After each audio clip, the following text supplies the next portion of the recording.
Paradox किस तरह का फिगर ऑफ स्पीच है, एक पैराडॉक्स का क्या फंक्शन है, या पैराडॉक्स को आइडेंटिफाई कैसे करें।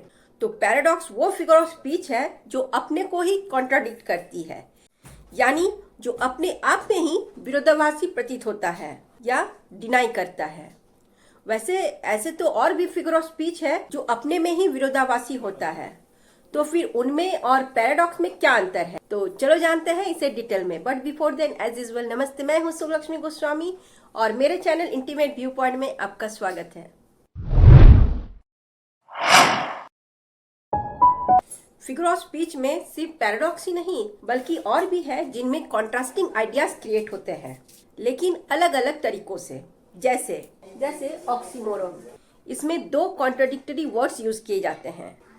एंटीथेसिस, इसमें दो ऑपोजिट आइडियाज को एक साथ यूज किए जाते हैं। लेकिन पैराडॉक्स इनसे अलग होते हैं क्योंकि इनमें कॉन्ट्राडिक्टरी एलिमेंट्स को एक साथ रखा जाता है, जो सुनने में थोड़ा पैराडॉक्सिकल लगता है, लेकिन इनमें सच्चाई होती है, सेंस होता है। For example, the celebration of a 5th birthday anniversary by a 20 years old boy.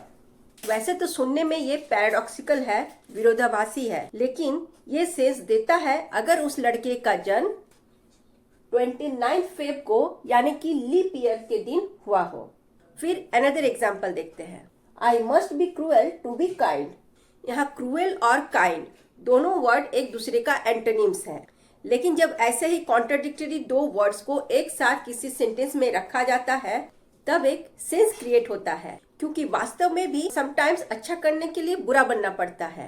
Question ये आता है कि पैराडॉक्स का यूज क्यों किया जाता है।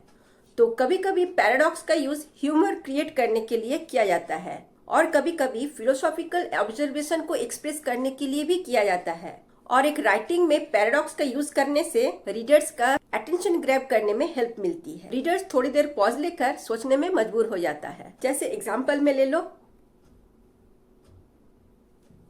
You have to spend money to make money.